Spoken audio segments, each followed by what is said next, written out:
My name is Avraham Kiryati. I was born in Hebron.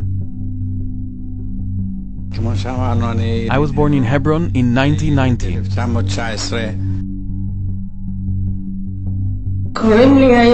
My name is Rachel Graciani. I was born in Hebron in 1924.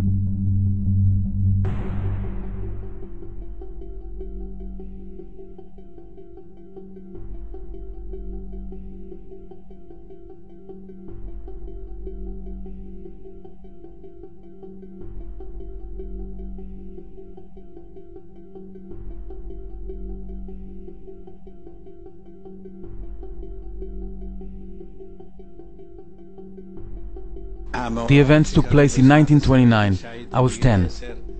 When the riots broke, I was 5 years old. It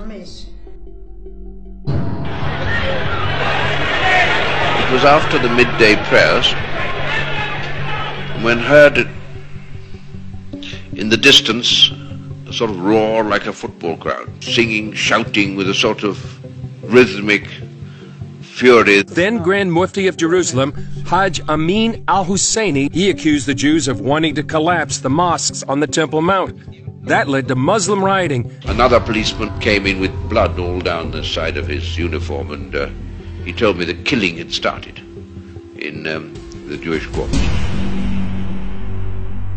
We peeked through the window and we saw an angry Arab mob. And I see them, a big crowd, with swords in their hands, swords and knives. It didn't take long and they arrived at our home. We climbed up to the roof and hid there. We heard the screaming. We were afraid, very afraid.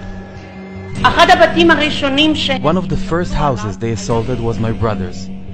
The mob stormed into the house, and before he had a chance to do anything, they chopped off his hand, and he became one of the first casualties.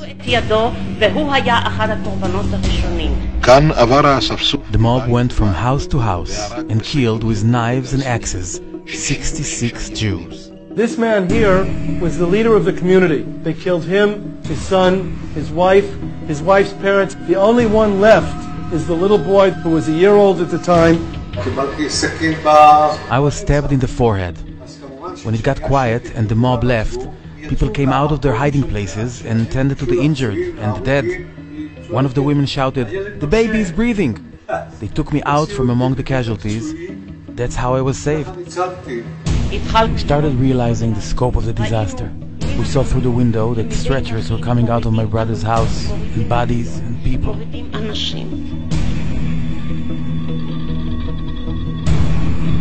We saw my father lying dead on the ground.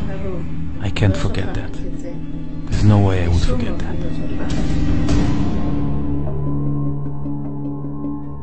On the third day, they brought in buses and trucks, shipped them all out to Jerusalem, and that was basically the end of the Jewish community of Hebron, a community that had been here continuously for literally hundreds and thousands of years.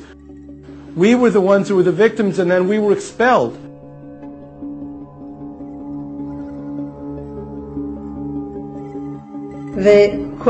My heart aches. I'm a refugee from Hebron. I see myself as a refugee.